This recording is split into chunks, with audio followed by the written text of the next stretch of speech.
Pledge allegiance to the flag of the United States of America and to the republic for which it stands, one nation under God, indivisible, with liberty and justice for all.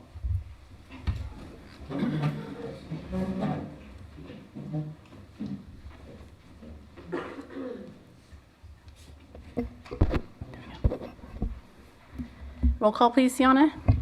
Councilmember Glauser, I am present. Councilmember Johnson, Here. Councilmember Stanfield, Here. Mayor Pro Tem Trent, Here. Mayor Long. Here. All right, we have some presentations and proclamations tonight, and our first proclamation is for our outgoing Chief, William Doberstein.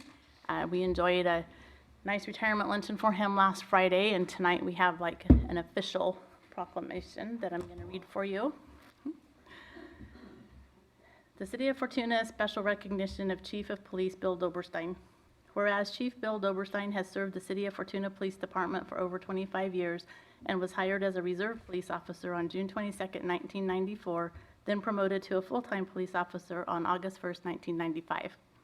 And whereas Chief Doberstein has served as a reserve officer, dispatcher, patrol officer, field training officer, sergeant, lieutenant, and chief of police. And whereas Chief Doberstein was promoted to the rank of Chief of Police on July 16, 2011, managing officers in the department through high-risk situations safely and successfully, has led the Fortuna Police Department to protect and serve the citizens of the City of Fortuna and been a valuable member of the City of Fortuna management team. And whereas Chief Doberstein is genuine, caring, and proud of the Fortuna Police Department, committed to the community in which he resides, and has spent his entire law enforcement career as a member of the Fortuna Police Department. And whereas Chief Doberstein's outstanding commitment to the Fortuna Police Department over the past 25 years of dedicated service until his professional retirement on January 17, 2020, has gained him the thanks and gratitude from the entire police department staff. And now, therefore, be it resolved with this recognition, the city wishes to express its sincere appreciation to Chief Doberstein for his loyalty and dedication to the members of the Fortuna Police Department, City of Fortuna, and its citizens. Be it further resolved that I, Sue Long, Mayor of Fortuna, on behalf of the entire City Council, wish to thank Bill Doberstein for 25 years of continued service and extend our best wishes for continued success in all his future endeavors. Signed this 21st day in the City of Fortuna.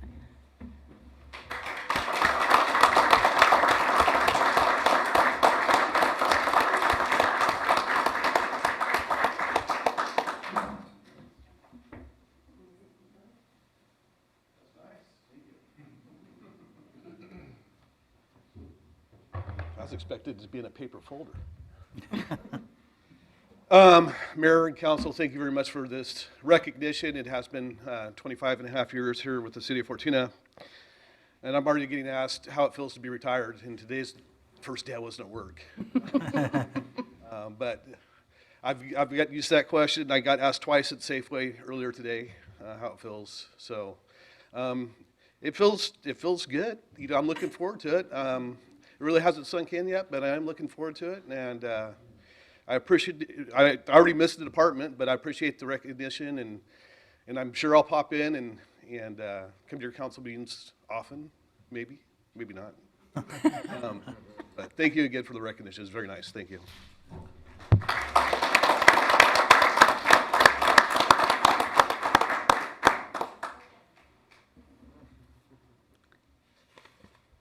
Is Michael Kine here? Okay. We have, our next proclamation is National Mentoring Month. The City of Fortuna proclamation in recognition and support of National Mentoring Month, January 2020. Whereas January is National Mentoring Month and provides an opportunity to raise community awareness of the importance of mentoring and recognize the efforts of mentoring programs, the mentors, and the mentees.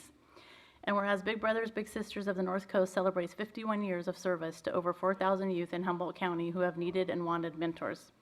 And whereas the future of Fortuna rests on the success of its children and youth.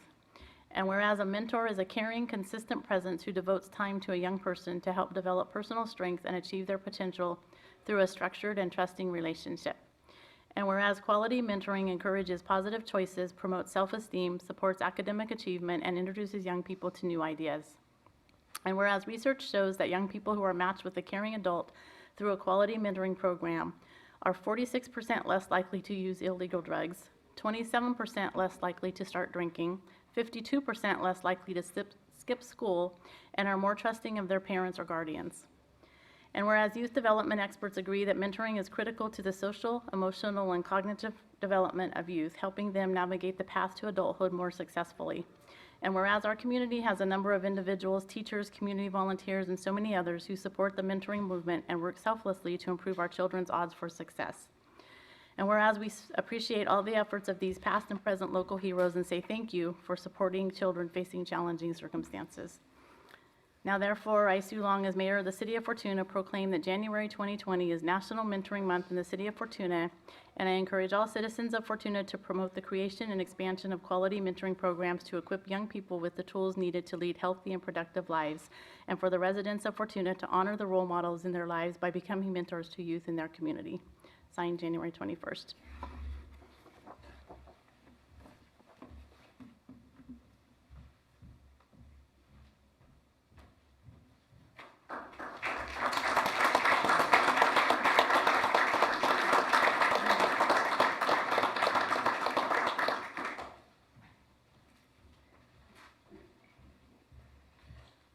Thank you so much for having us here tonight. This is my daughter, Naoma.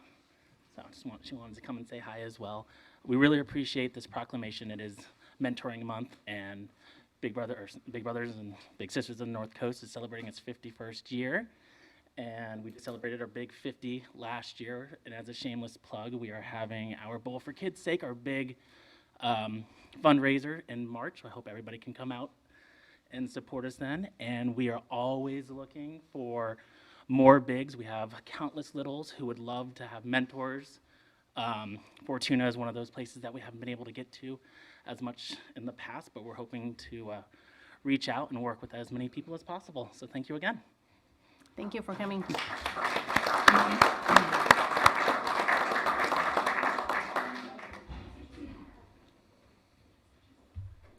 Our next item is oral comments from the public. At this time, if anyone has any comments that are not on the agenda or that go with the consent calendar, now would be the time to come up to the dais. I know that Dr. Stephanie Detmer just walked in the door, and she may want to say a couple things about our letter of support for the Attorney General.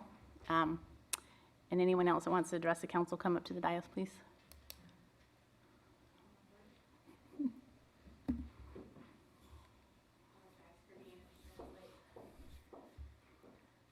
So I understand that Dr. Baird has given you a copy of the letter that is being sent to the Attorney General to continue our obstetric and pediatric service line here and delineate some of the areas where we haven't met those requirements to date.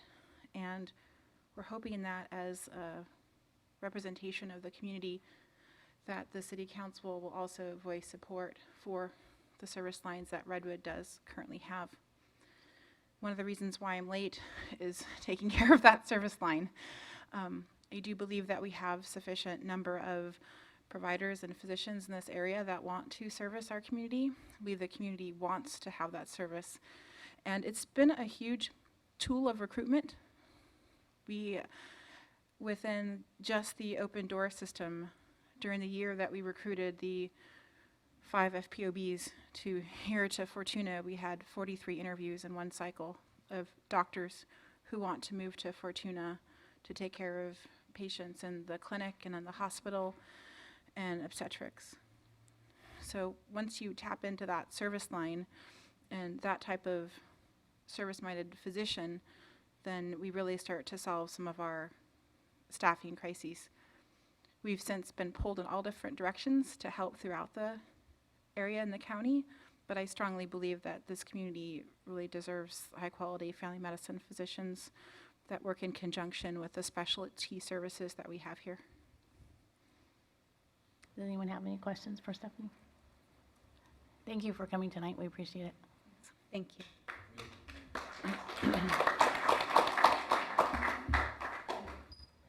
Are there any other comments from the public at this time? Seeing none, we'll close public comment and move on to our consent calendar. We have 11 items, including city council minutes, administrative department, monthly reports, community development, finance, parks and rec, police department, public works, river lodge, report of disbursements, and as Dr. Dittmer just discussed, we have a letter of support to the Attorney General for continuation of obstetrics and pediatric services at Redwood Memorial Hospital through 2026. And then number 11, we've got a correction. It's to authorize the city manager to submit an application to the California Department of Parks and Recreation for recreational trail programs. And in the resolution, it says segment 2, and we just need to add segment 1 and 2. Would anyone like to pull anything? Okay. Number 4, please. Number 9, please. Okay, number 4, Jeremy. Number 4, I had a question for our finance director about making sure we got that ROPS report in time.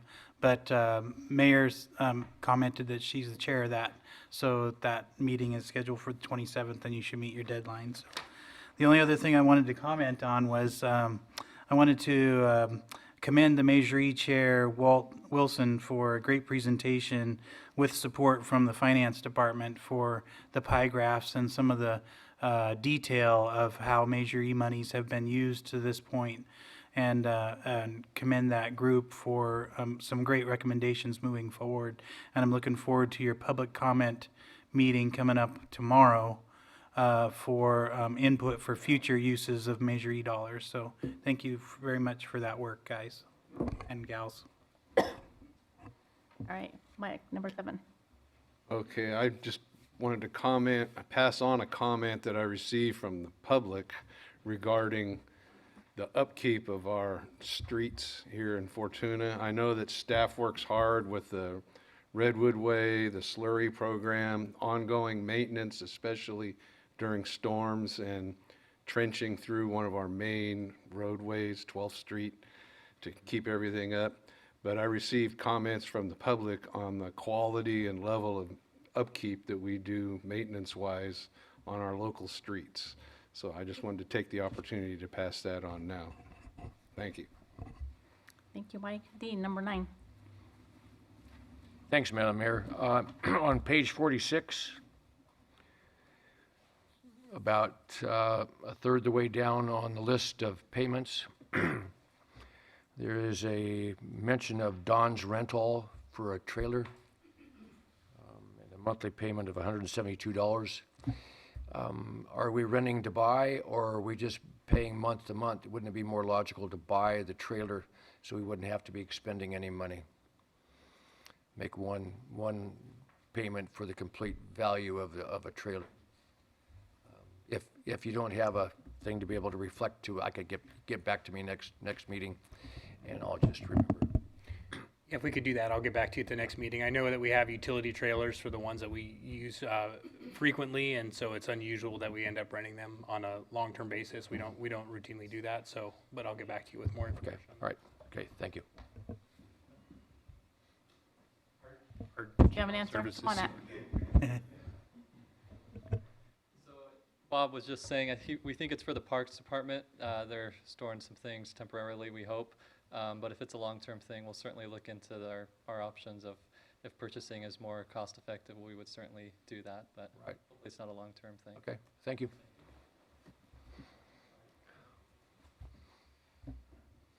All right, with that, do we have a motion? With the correction to number 11. What's the correction again? We're looking at segment 1 and segment 2 for the trail, not just segment 2, I'm sorry.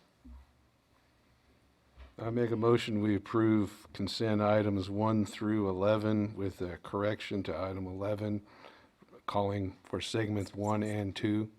Second motion. We have a motion and a second, all in favor? Aye. Thank you. Moving on to our second item of business is mayor's appointments to commission committee/board seats. And I was able to meet with every person who had, Wait, there's a I'm business. sorry.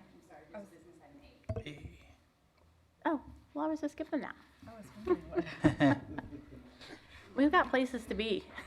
Okay, let's back up to award professional services contract for engineering services for the Redwood Way reconstruction project. Staff report, please. Our Deputy City Engineer, Brendan Bird, is going to provide that staff report. And I almost just got off very quickly there. Okay, as Merritt mentioned, I'm here to talk about the professional services contract for engineering services for the Redwood Way Reconstruction Project, which is City CIP number 9977. So Redwood Way here in Fortuna is a major collector road, as we all know, which also services Redwood Memorial Hospital, like we just heard about. And the average daily traffic volume of Redwood Way is about 4,300 vehicles. Currently, many sections of Redwood Way are in poor condition, and they have experienced large amounts of cracking and raveling, which is commonly a sign not only of pavement failure, but of subgrade failure. Roads, going back to roads, Mike. So, in recent years, the city has undertaken several small projects using annual paving funds to repair the worst sections of the road. However, even with these repairs, there's still approximately 3/4 of a mile of the roadway that is in poor condition. Due to the level of cracking and likely subgrade failure in many of the sections, a simple overlay or sealing solution is likely not effective means to repair the roadway, and a more substantial design and reconstruction approach is necessary.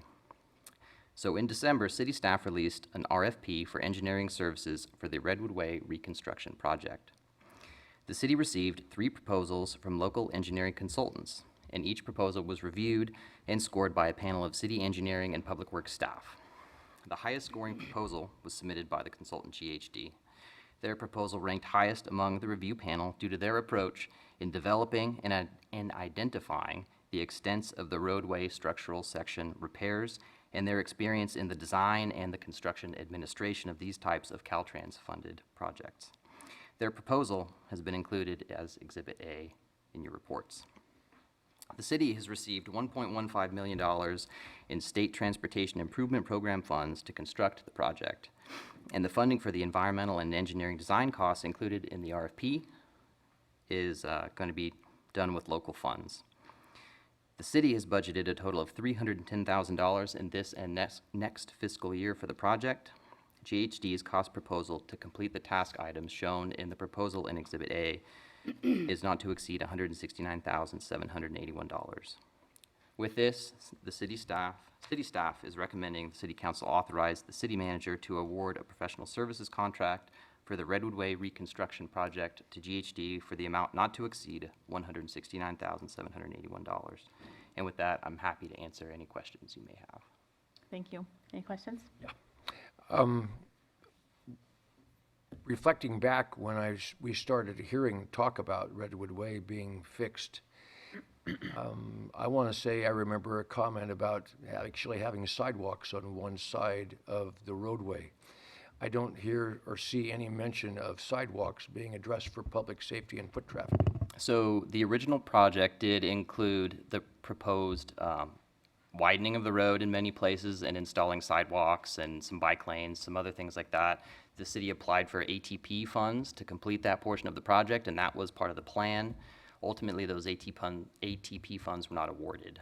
And so what was awarded was the STIP money in order to actually do the reconstruction portion of the project, in addition to a couple of ADA curb ramps at St. Joseph's Drive and Redwood Way. But the funding for those components did not come through.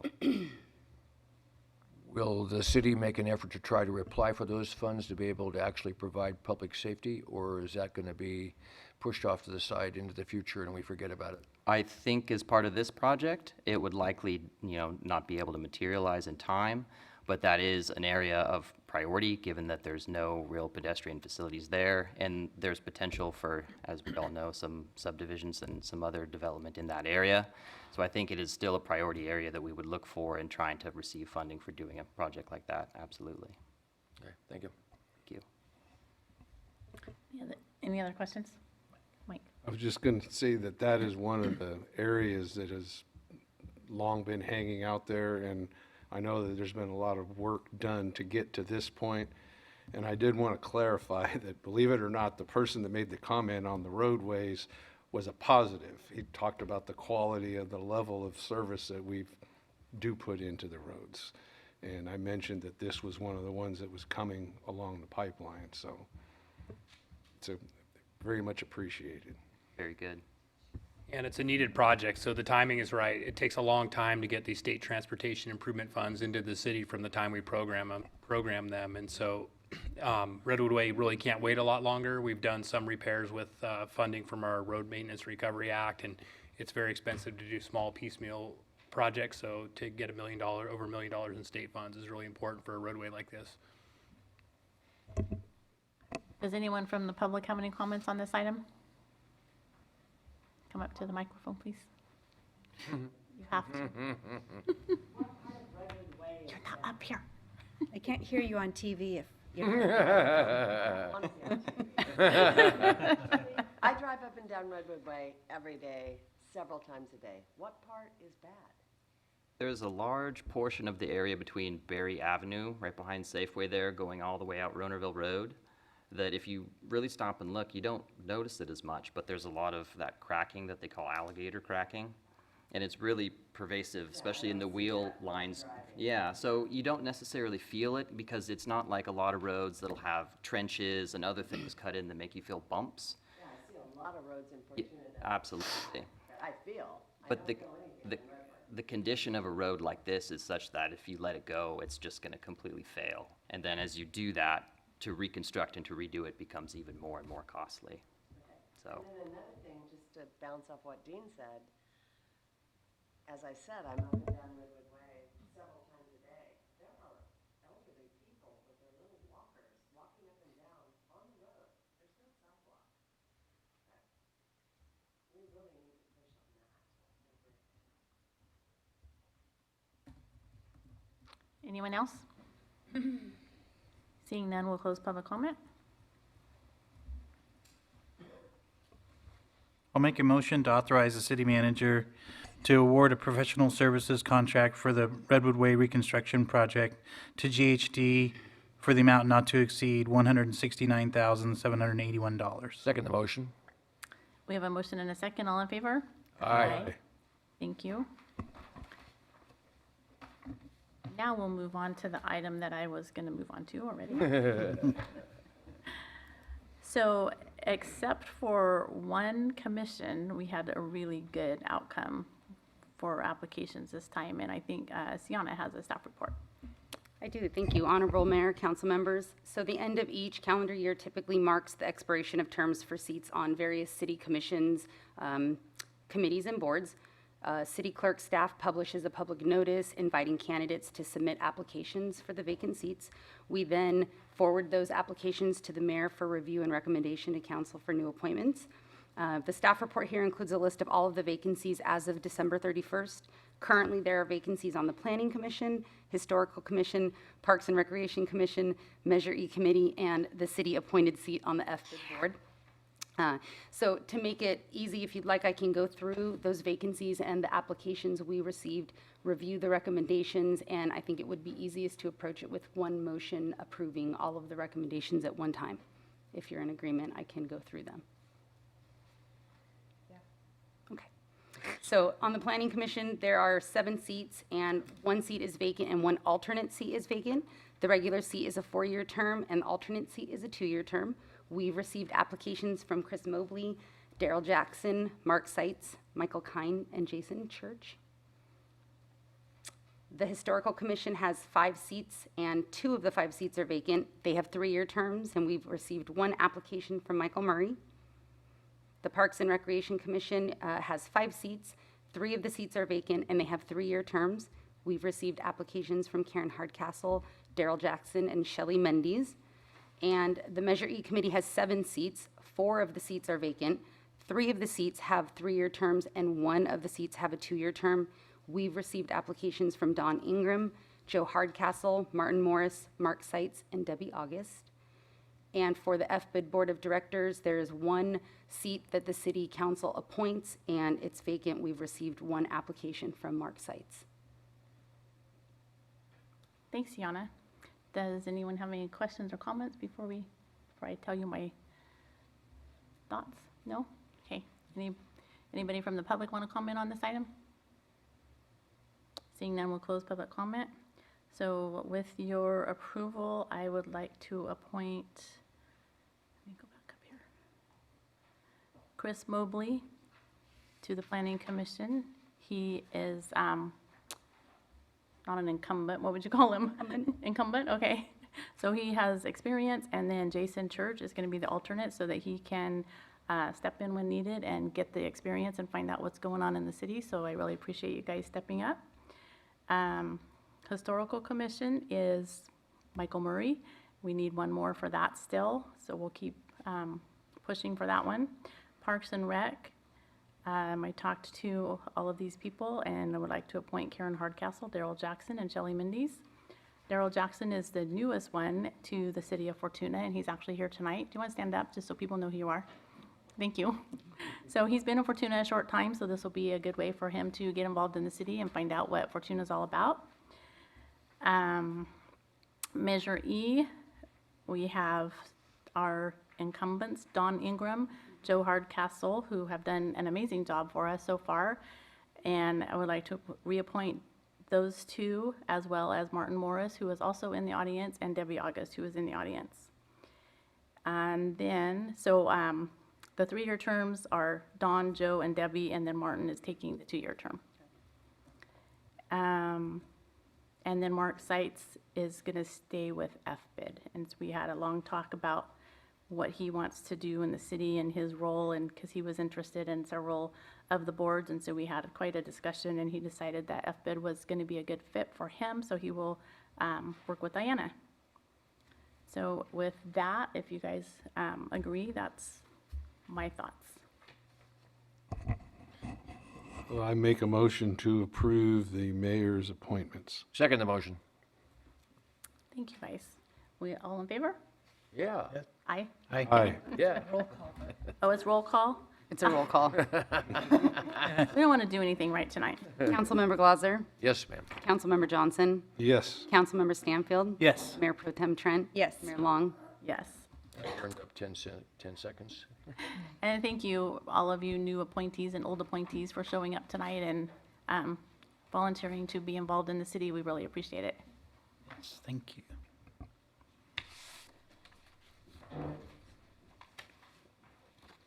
Our next item is to request for water service outside the city service area boundary for 5717 Ronerville Road, APN 203-171-032, Resolution 2020-03.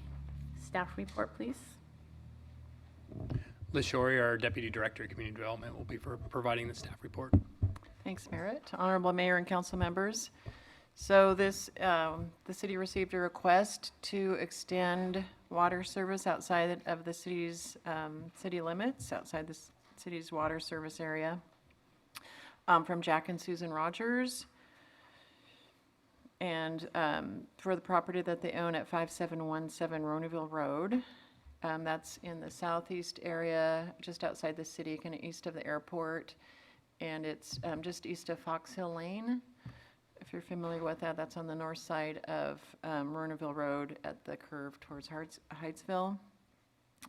So that area is currently served by the city. There's a 6-inch water line in Fox Hill Lane, and so that would be the connection. There would be a lateral extended eastward to that house. It's the third house on a private road off of Fox Hill Lane.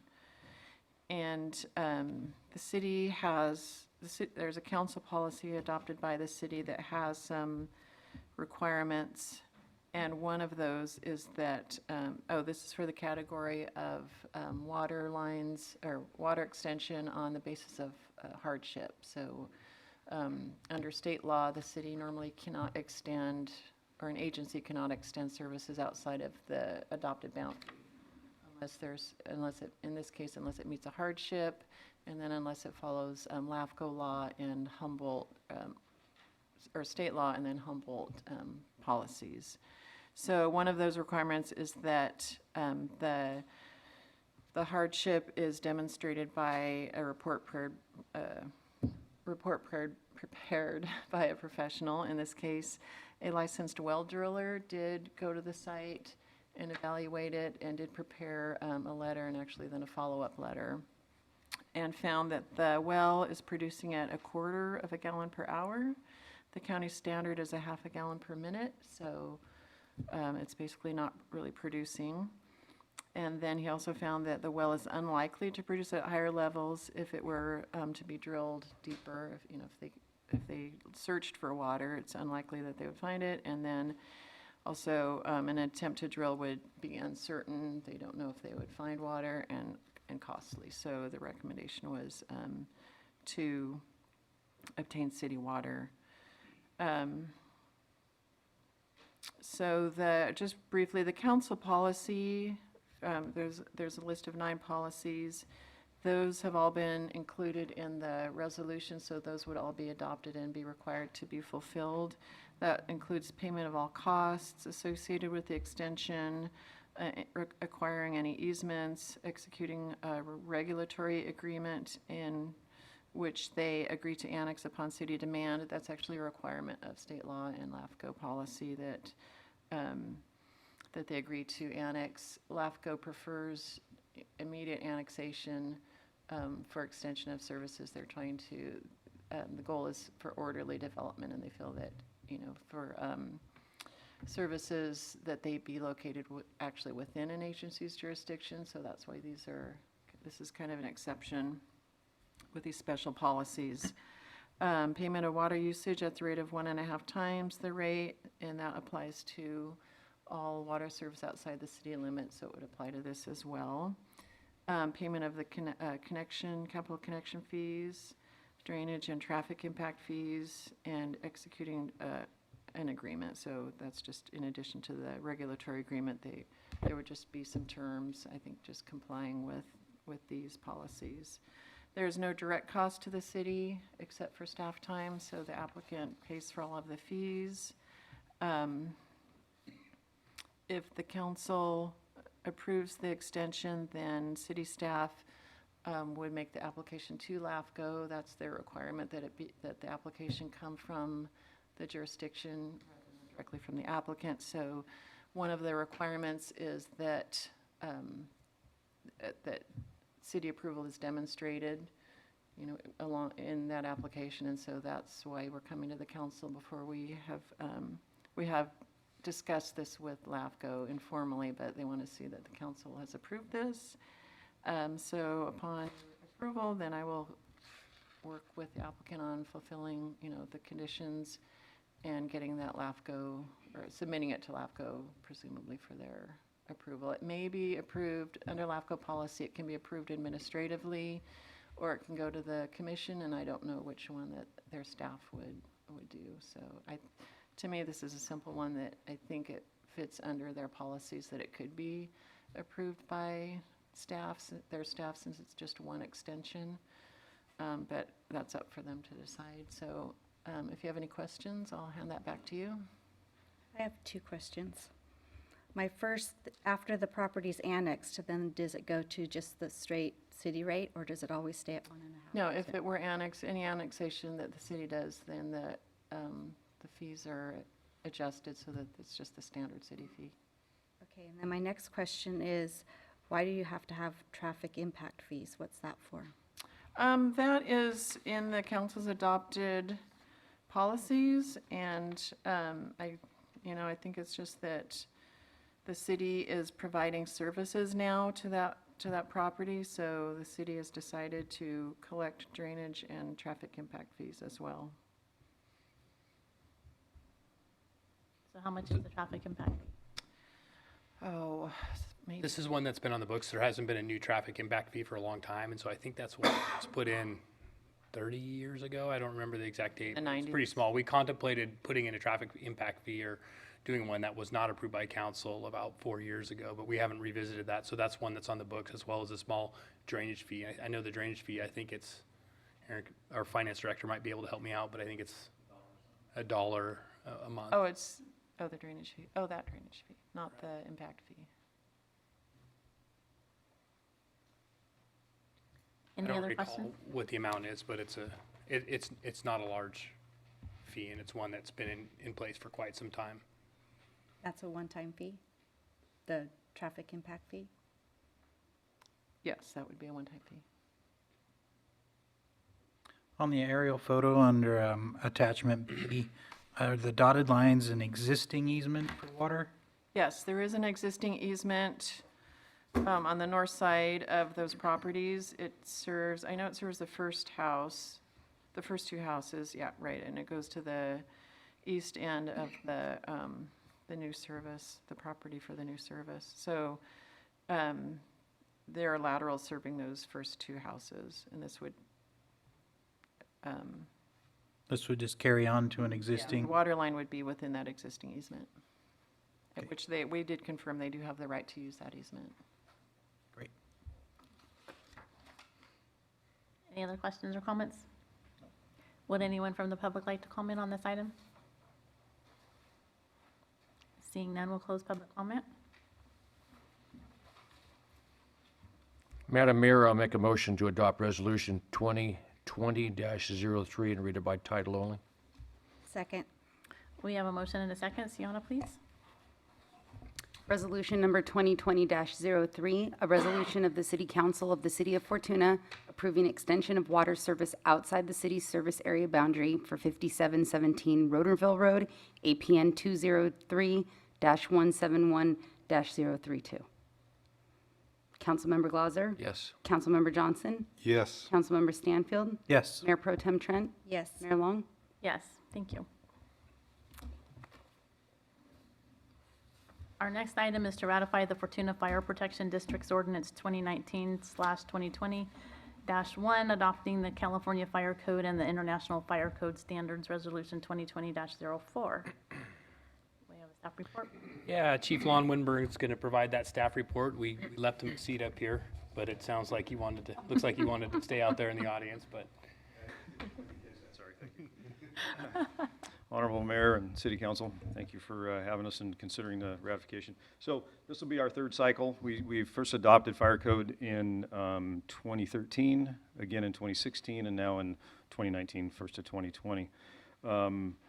In the first go-around in 13, we obviously established a Fire Prevention Bureau with the intent of providing for public safety. So in order to adopt the code and enforce the code through the next cycle, it requires city ratification, and that's what this is coming forward to you for tonight. And that would cover applying the code within the city of Fortuna. And we work very well in conjunction with your building department, your building inspector, and building official for all of the code compliance issues anyway. But so the ratification would secure it within the city of Fortuna, and then we're still pursuing final ratification with the county for outlying areas of the fire district. So hopefully that explains it. Any questions I can answer otherwise? Any questions for Lon? All right. We'll open the public hearing. Does anyone in the audience have any comments? Seeing none, we'll close the public hearing. I'll make a motion to adopt Resolution 2020-04 and read by title only. Second. We have a motion and a second. Sienna? Resolution 2020-04, a resolution of the City Council of the City of Fortuna ratifying the Fortuna Fire Protection District's Ordinance Number 2019-2020-1, adopting the California Fire Code and the International Fire Code Standards, prescribing regulations governing conditions hazardous to life and property from fire and explosion, providing for the issuance of permits for hazardous uses or operations, establishing a fire prevention bureau, and providing officers thereof, and defining their powers and duties. Councilmember Glauser? Yes. Councilmember Johnson? Yes. Councilmember Stanfield? Yes. Mayor Pro Tem Trent? Yes. Mayor Long? Yes, thank you. Moving on to our city manager's report. So first, a review of the upcoming meeting schedule. On our next city council meeting will be on February 3rd, and then the following meeting on February 18th will be on a Tuesday again because we have the President's Day holiday, so no council meeting on the 17th. It'll be Tuesday, February 18th. Next Planning Commission is on January 28th at 6 o'clock p.m. Next Measure E meeting is Wednesday, January 22nd, tomorrow at 5:30 p.m. And so what they're looking for at that meeting is suggestions or recommendations from the public for ideas for the use of Measure E funds. So that'll be tomorrow night here at the City Council chambers at 5:30. The next Roner Community Recreation Park District meeting is on February 5th. So with that, as far as my verbal report, we did have a, as was mentioned earlier with the resolution recognizing Chief Doberstein's years of service. Doberstein's years of service. We had a nice send off for him on Friday, and it was a nice way to remember his time here and thank him for his time at the city. We are still working. We anticipated having interim chief in here today being the first day, but it might be as late as Monday. We hope to have him in here later this week. There was just some hirings there was some delay in some of the steps for the hiring process, so we hope to be through those in the next few days and have him here by this coming Monday. So I sent an email out to all the city staff and the council, so he should have seen that. And in the meantime, our Lieutenant Eberhardt will be acting chief for the remainder of this week. And then I have scheduled to attend the California City Manager Foundation meeting, and that'll be in Napa County, and that'll be from February 5th to the 8th. So I'll have that coming up early next month. And we have also as mentioned earlier, we have the State of the City breakfast, the Chamber of Commerce hosts a breakfast, and we'll be making a presentation. The mayor will be making a presentation along with myself, and that'll be on January 30th at the River Lodge. That's all I have. All right. Any questions for Merritt? All right. Future agenda items. Nope, you guys aren't fast enough. Moving on to city council reports. Yes, speedy. I just want to let everybody know on the council that I'll be attending the Redwood Coast Energy Authority meeting on this Thursday. It's hit and miss, but I will be there, and they're ecstatic. They just don't know what they're going to get in for. Mike, I want to thank you for the stat sheet that from HCOG provides for the corridor, Eureka to Arcata corridor. And for 13 months, there were 1,600 arrests actually pulled over, and of that, 775 were actual citations. And that could be anything. It could be driving without registration, speeding, distraction with a cell phone, not having insurance. I mean, there's a lot of little things that require you as a legal citizen to be driving on the highways. And so guess what? You drive between Eureka and Arcata, it's fair game. This is a grant actually having facilitation by the police officers in Eureka, and they're very vigilant about what's going on. So if it says 50 miles an hour, folks, 50 miles an hour, you don't get to have the privilege to abuse that. Otherwise, you suffer the consequences. So thank you for that information, Mike. It's statistics I like. 1,600 stops, though, not arrests, right? Okay. Let me go back. It is traffic stops. I wish it was arrests, but and we haven't got into that level yet. God bless America. God bless our troops, wherever you are. We have a lot of members of our community that have children, young men and daughters that are serving our country. I'd like to have all of us acknowledge them for what they're doing in their lives. It's also opening up their lives to benefits from what the military service will provide for them way into their future. So it's a wonderful choice. And folks, if you're watching because Channel 3 is boring and the other spaghetti channels are driving you crazy about what's going on this week, thank you for choosing us because we are the best choice. Thanks, Madam Mayor. Mike. I'll try and follow. I also was able to attend the chief's retirement. I think almost all of us were there. So the big news, though, for those that use the services of the Fortuna Senior Center is that February 3rd, they will be open in their new location at the Gene Lucas Community Center. And I have actually had Christmas dinner there and participated in some of their events. I know Jeremy's uncle Jim is very involved there. He's even going to be working the front desk on Tuesdays until they fill out the staff. But beginning February 10th, they'll have a receptionist up in the front, but until then, they all will be open starting February 3rd. So it's, we're starting to see the Gene Lucas Center take shape and flesh out with their clients. So it'll be a great thing. Also this past week, I attended the HCOG meeting last week, and we approved some LTF funds and 5311 grant funds for HTA. But one of the things I talked to our community development director about and our city manager was the upcoming allocation of some REAP funds for regional advanced planning funds for housing and such as that. So they'll be getting the criteria out, and I believe it's in February of this year that the guidelines for the grant will come out. So we'll look for that.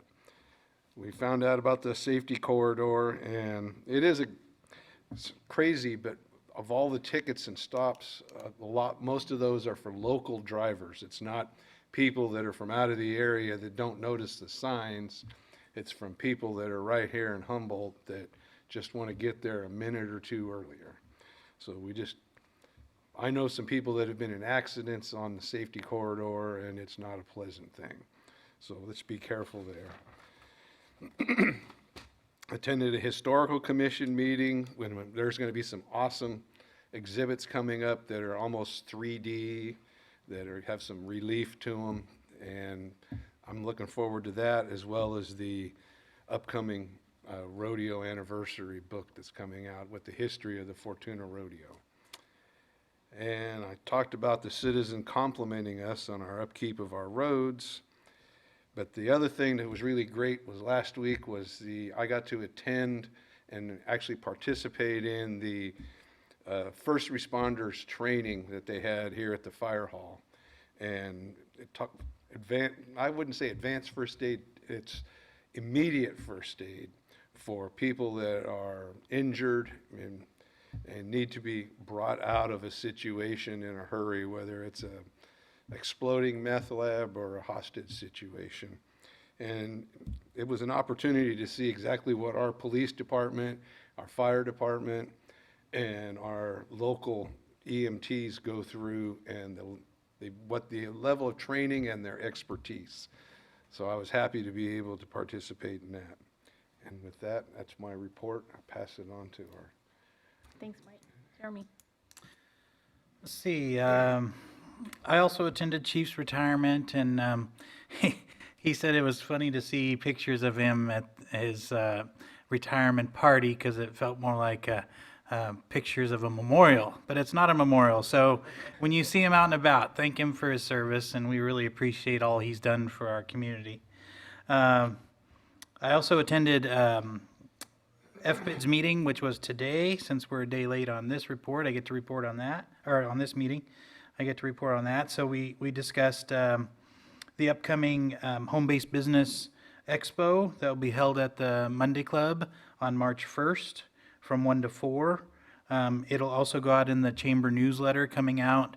The Chamber now has a quarterly newsletter that's sent out from the North Coast Journal, and so that FBID will have a 2-page write-up in there, and part of that will be about inviting everyone out to the Home-Based Business Expo.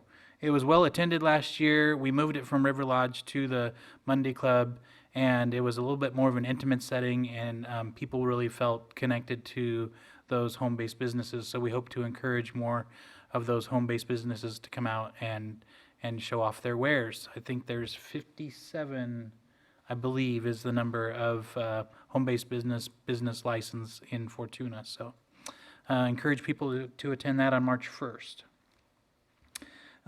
They plan their next budget workshop coming up in the first week in February. So we'll have a meeting on February 13th for the beginning of the conversation regarding our budget coming up for the next fiscal year. They also discussed decorating a table at the annual Chamber of Commerce dinner, which is February 27th, coming up at the River Lodge. And then regarding Parks and Rec, I just wanted to commend the staff and Cameron. 56 kids were serviced during the winter break. An 8-day program was run while the schools were closed for the holidays, and they had crafts and games and did all kinds of fun cooking projects, and I just appreciate the extra efforts and the city's attentiveness to our citizens when their kids are out of school. The next break will be February 18th through the 21st during President's Week, and so if you need to sign up for your President's Week break for the kids, please call the Parks office at 725-7620, or you can email the Park Supervisor, ci.fortuna.ca.us. And lastly, I had an opportunity to do ride along with Sergeant Cadle last Saturday. So, you know, this time of year it's pretty quiet, but that's a good thing in their business. So it was, and I said the word, so sorry guys. Quiet is like a 4-letter word in the police department. If you say that, then all of a sudden there's a bunch of stuff going on all at once. So I'm not allowed to say that when I'm actually on my ride along. But I do appreciate those guys and all they do every day. Unsung heroes time and time again. So just continue to appreciate them and all the little things they do that we don't even see behind the scenes. That just want to say thanks to our PD. So that's it. Thanks, Jeremy. Tammy? Okay, I'm just going to add a little bit on to what one of the things Mike said about the training that he went to. I want to thank Enoch for the volunteer for the police department. He does a lot for that police department in arranging stuff like this. He works with the FBI. He works with, you know, he's a large part of the safety in Fortuna. And he is very appreciative. He's worked with our police department for a long time, kind of a behind-the-scenes person. And so I just want to give a special thank you to Enoch for that. And most of my other stuff was already reported. The police, or the chief's retirement dinner was very nice. It was a crazy morning because we had no power. Safeway was not going to let me in to get the food and the cake, but I kind of went. I couldn't pay for it because they had no way to get in, or no way to take money, so we went back afterwards. But it all went good. Chief was a little disappointed we didn't have rolls, but they couldn't bake them that morning. So, but otherwise, it was nice. We had a good turnout. All of the police chiefs from all of the other county agencies, city agencies, and Humboldt County sheriffs were all there to honor him. So, and we had a large showing from our police department. So thank you, everybody, for coming and wishing Chief well. And that's all I had to report. Thanks, Tammy.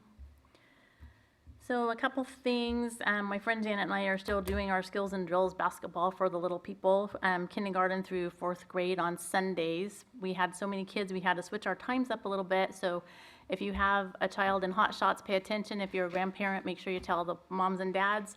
Kindergarten is now from 10 to 10:30, first and second from 10:30 to 11, and then third and fourth from 11 to 11:45. So we had 20 kids in each group last week. The week before, we had 40 kids in our kindergarten through 2nd grade, and so that's why the split, because we were literally going pretty crazy. When you have 40 basketballs dribbling all at the same time, it's pretty interesting. And, you know, they don't know how to dribble yet, so a lot of them are here and there, and they're chasing them, and it was a riot. If you guys want some free entertainment, come down and watch, because it's pretty fun. REDEC is next week. The oversight committee for our ROPS that Aaron is working on is next week, Monday as well. The Measure E meeting tomorrow night is really important. So if you are out there in the public and you're wondering where those funds go and what those funds are used for, you have ideas for those funds, you need to come to the meeting tomorrow night at 5:30. They're going to take public input and get your ideas, and it might be nice just to hear what some of the other people's ideas are. They are the advisory group to the city council on how those funds are spent, and that's your tax dollars. So come out and give your opinion, or at least listen to what everyone else is thinking. Also, the chamber dinner that someone mentioned, maybe Jeremy, the nominations are still, you can still do that. You can still nominate for best customer service, for new business, for lifetime achievement, all those things. There's like 10 categories or something. So pull out your paper that you buried or your email that you ignored and get your nominations in so that our businesses in Fortuna can be honored at that dinner. And I think that's about it. Anything else? Are we good? All right. Motion to adjourn? Motion to adjourn? Second the motion. All in favor? Aye. All right. Good night. Right.